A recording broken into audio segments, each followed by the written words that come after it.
Good morning guys. আজকে আমরা অরুণাচলের জন্য বেরোবো।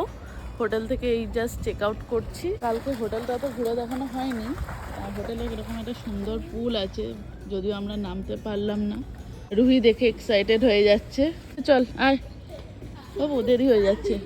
দুগ্গা দুগ্গা করে আমরা যাত্রা শুরু করলাম অরুণাচল প্রদেশের উদ্দেশ্যে। দেখাচ্ছে এখান থেকে শেরগাঁও 6 ঘন্টা 15 মিনিট লাগবে। আজকে এখানে ওয়েদারটা বেশ মেঘলা রয়েছে, পাহাড়ে মনে হয় বৃষ্টি হচ্ছে। রুহি কোথায়?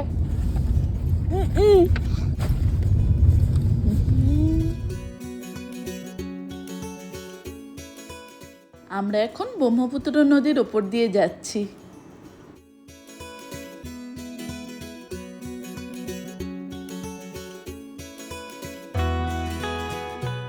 আমাদের পথের সঙ্গী হয়ে রেল লাইনটাও সমান্তরালভাবে ছুটে চলেছে। রাস্তার এক পাশে গ্রাম আর এক পাশে রেল লাইন, আর আমরা ছুটে চলেছি প্রকৃতিকে সঙ্গী করে।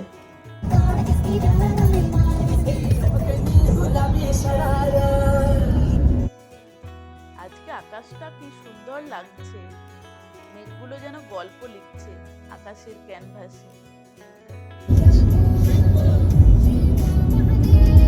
এখন লাঞ্চের জন্য এক জায়গায় দাঁড়িয়েছি, উদলগুড়ি বলে জায়গাটার নাম। এখানে একটা রেস্টুরেন্ট রয়েছে। এই যে রুহি বলছে শুধু লেবু খাবে, ও লেবু নিয়েছে। আর এটা হচ্ছে থালি, ফিশ থালি। ফিশ আসছে, এখন আসেনি। আমার গরম করছিল না, আমি এর জামাটা খুলে দিয়েছি। ডাল, ভাত, পাঁপড়, একটু সবজি, ওটাও সবজি, ঢ্যাঁড়স, স্যালাড। ফিশ চলে এসছে আমাদের। এই যে আমরা এই হোটেলটায় আজকে লাঞ্চ করলাম, রেখা হোটেল। এখানে আশিসটাকে বললাম আমাকে একবার গাড়িটা দাও, আমি একটু চালাই। রাস্তাটা একদম ফাঁকা, আর নিজের গাড়ি নিজে চালানোর মজাই আলাদা। আসামের এই সুন্দর রাস্তা দিয়ে যখন গাড়ি চালিয়ে যাচ্ছি, এই ভাবনাটাই একদম অন্যরকম অনুভূতি, একটা আলাদাই আনন্দ হচ্ছে। আমরা এখন এখানে এসে দেখছি রোড ক্লোজ দেখাচ্ছে। দেখো, এই সোজা রাস্তা ছিল, রাস্তা এখন বন্ধ। কি বলছে? যাওয়া যাবে না, বলছে যা জল ওই স্কুটির লোকটা বলছে আপনাদের গাড়িতে আটকে যাবে। তাহলে এই দিক দিয়ে দেখি ওই রাস্তাটা ধরি। কোনটা? এই যেটা বাইক করে যাচ্ছে, ওর জন্য এগুলো গাড়িও গেল। এইটা দিয়ে জল আগে গিয়ে আছে জল। ও, আগে অনেকটা যেতে হবে যে। বললো ওইখানে এত জল, মানে গাড়ি একটা ফেসেও গেছে। ওরে নামার সময় পুরোটা এত আছে। বললো আগে পুলিশ ফাঁড়ি আছে, ওই দিক দিয়ে একটা রাস্তা আছে, কিন্তু এই দিক দিয়ে কোথায় রাস্তা? ওই আইএস অফিসের পাঁচটা থেকে আছে কাছে না? হ্যাঁ, ইউটার্ন দেখাচ্ছে। ওইদিকে রাস্তা নেই, আবার আগে গিয়েও ইউটার্নই দেখাচ্ছে।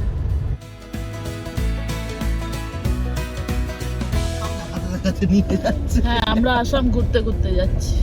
কি আছে যে গুগল আমাদের রাস্তা দেখিয়েছে নতুন একটা, এদিক দিয়ে এখন যাচ্ছি। এখানে পাহাড় আছে নাকি মনে হচ্ছে না।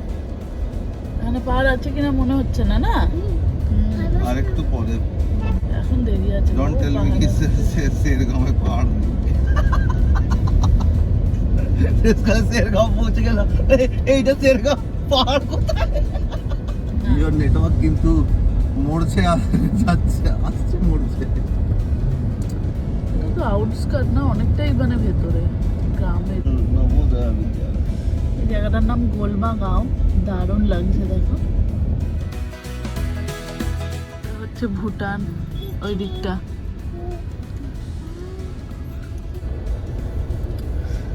আমরা অরুণাচল ঢুকবো এবার। যাই না, গিয়ে দেখিনি, না যেতে হবে এক করে চলে আসবো। ফুটেন 500 এই যে এখান থেকে ভুটান 500 মিটার, 500 মিটার ফুটেন। আর সোজা চলে যাচ্ছে অরুণাচল। আমরা একবার ভুটানের সাইডটা গিয়ে দেখবো ভুটান বর্ডার অবধি যেতে দিচ্ছে কিনা। ওই যে বর্ডারের গেট, হ্যাঁ এটা ইন্ডিয়ার গেট, আর ওই দিকটা ভুটান। ইন্টারন্যাশনাল ট্যুর হয়ে গেল। আমরা এখন বর্ডার দিয়ে ভুটানের ভিতর ঢুকছি।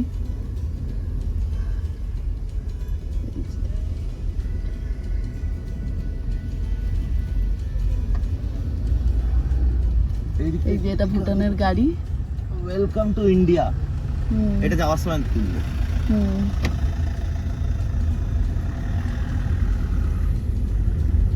এটা ভুটানে চলে এলাম। হচ্ছে নোম্যান্স ল্যান্ড যেটা বলে না, ওই টাইপের। না ইন্ডিয়া না ভুটানে।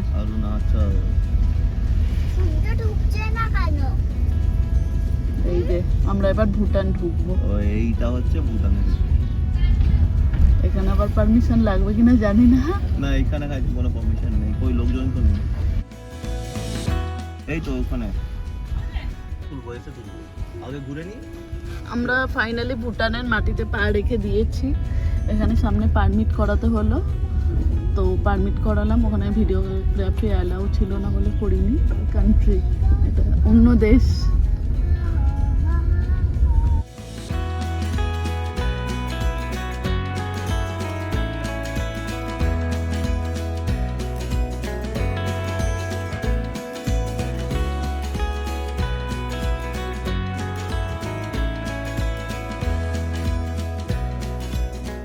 এখন আমরা ভুটানের রাস্তায় হাঁটছি। রুহি কোস্তাব আগে হাঁটছে, এখানে আমি আর দাদা হাঁটছি।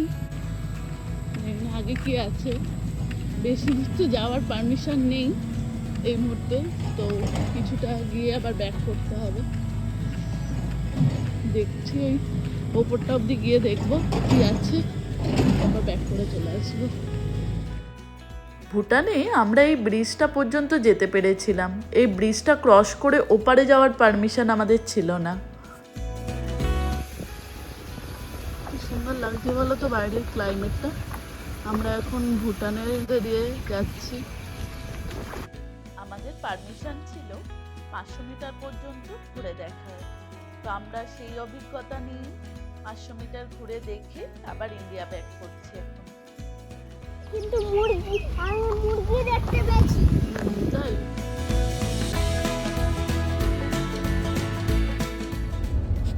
Bye bye Bhutan. ভুটান বর্ডারটা আসাম আর অরুণাচলের মাঝখানে পড়ে।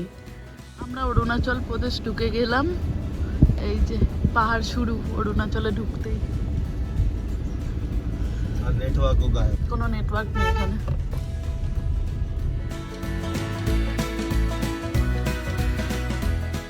এখানে আগে গিয়ে আইএলপি চেকপোস্ট রয়েছে, ওই যে পুলিশ ম্যালেরিয়া দাঁড়িয়ে। Free district. হ্যাঁ, ম্যালেরিয়া ফ্রি ডিস্ট্রিক্ট। এখানে মশা নেই।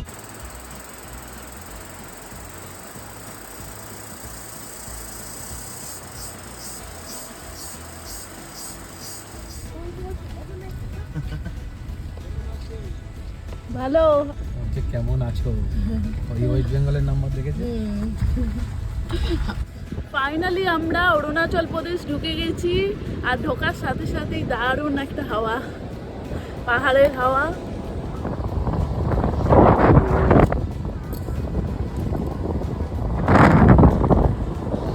সি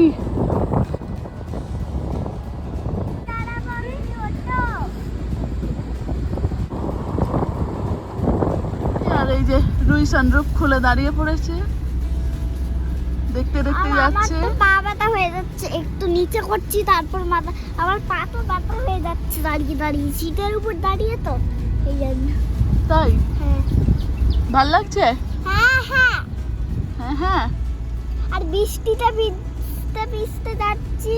বৃষ্টিতে ভিজতে ভিজতে যাচ্ছিস? হ্যাঁ। টিপ টিপ বৃষ্টি পড়ছে, তাই লাগে। মজাই লাগে।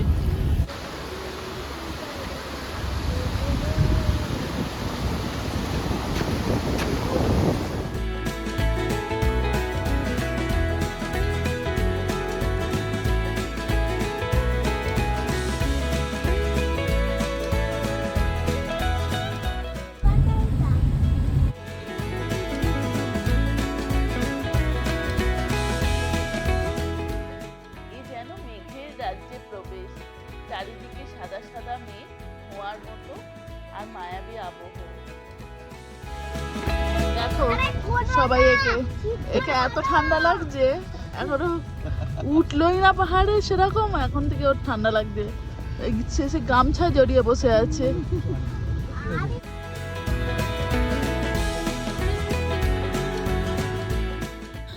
ফাইনালি আমরা কালাকথাংয়ে এসে একটা ইন্ডিয়ান অয়েলের পেট্রোল পাম্প পেলাম। এই যে পেট্রোলটা ভরাবো, তারপর বলছে 2 কিলোমিটার দূরে একটা বাজার রয়েছে, সেই বাজারে নাকি এটিএম আছে, তাও সেই এটিএম নাকি 7টার মধ্যে বন্ধ হয়ে যায়। এখন 6টা 50 বাজে, জানি না এটিএম থেকে টাকা তুলতে পারবো কি না, এটিএম খোলা থাকবে কি না, কারণ 6:50 অলরেডি বেজে গেছে। আর পাহাড়ি রাস্তা 2 কিলোমিটার, যে কতক্ষণে পৌঁছবো ভগবান জানে। দেখি এখন পেট্রোলটা ভরিয়েই বেরিয়ে যাবো।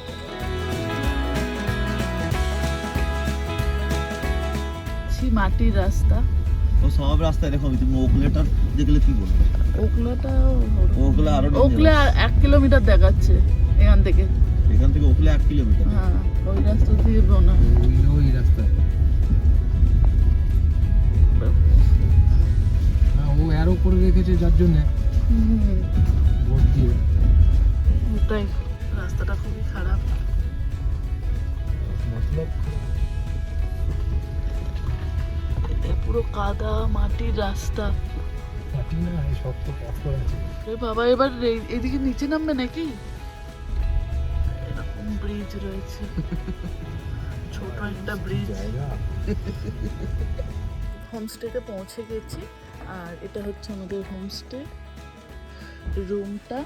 এখানে বাইরে জুতো খুলে ভেতরে ঢুকতে হয়। পুরো জঙ্গল এরিয়া চারিদিকে, দেখো পুরো জঙ্গল। রাতের বেলা ভালো বোঝা যাচ্ছে না। আর আশিস্তার রুম ওই দিকটায়। এটা আমাদের রুম। এরকম একটা বেড রয়েছে, গাছের গুঁড়ি বেরিয়ে এসছে। ট্রি হাউস টাইপ লাগছে আমাকে। একটা ক্যাবিনেট মতো রয়েছে, আর আই থিঙ্ক এটা বাথরুম। ব্রেকফাস্ট, লাঞ্চ, ডিনার রয়েছে। এরকম বাথরুম। প্রচুর পোকা আছে। এটা কি ট্রি হাউস? হ্যাঁ, ওই জন্যই বলছি ট্রি হাউস টাইপ লাগছে তোমাকে। ফাইনালি ট্রি হাউসে থাকবো। এখানে প্রচণ্ড ঠান্ডা, টেম্পারেচার এখন 14 ডিগ্রি। আর যেহেতু আমরা কোনো জ্যাকেট ফ্যাকেট পরে আসিনি, খুব শীত করছিল, তো ওই জন্য এসেই আগে সোয়েটারটা পরে নিয়েছি। এইবার নিচে যাব। রুইকেও মাইকি ক্যাপ, সোয়েটার, জ্যাকেট সব পরিয়ে দিয়েছি, তাহলে ঠান্ডা লেগে যাচ্ছে। হ্যাঁ, আমার মোবাইলটা কোথায় গো? তোমার বিছানা। রুহি কোথায়? তুমি তো ঘুমে গেল। কিন্তু আর রুহি খাচ্ছে দুধ আর ক্রিম রোল। আমরা বাকর ভাই ভুজিয়া। দুধ খাও রুহি, এসে খুব লাগছে। রুহি দুধটা খাও, ঠান্ডা হয়ে যাচ্ছে। ঠান্ডা হয়ে যাচ্ছে, খাও। গাইস, এর একটা ভয়ঙ্কর এক্সপিরিয়েন্স। আমি ভেবেছিলাম আমি একবার লাইফে ট্রি হাউসে থাকবো, বাট এখানে তো মনে হচ্ছে আমি পোকাদের সাথে আছি, ট্রি হাউসে নেই। চারিদিকে দেখো, পোকা উড়ছে। বিছানায় শুয়েছি, কত ধরনের পোকা। এইখান থেকে বেরোচ্ছে পোকাগুলো। বাথরুমে গেছি, তো বড় বড় স্পাইডার, ঠিক আছে, এত বড়। এই একটা পোকা এসছে, নতুন পোকা। আমি জানি না রাতে কি করে শোবো। আমরা সবাই ভয়েই রয়েছি। না বাবু, আমাদেরই মাছ মেরে গেছিল যে ট্রি হাউস নিলাম। সিরিয়াসলি বাথরুমটা এত ভয়ঙ্কর, মানে বাথরুমে যেতেই ভয় লাগছে, ওই জন্য ভয়ে জলই খাচ্ছি না। তো পোকা আছে বাথরুমে, বলার কথা নেই।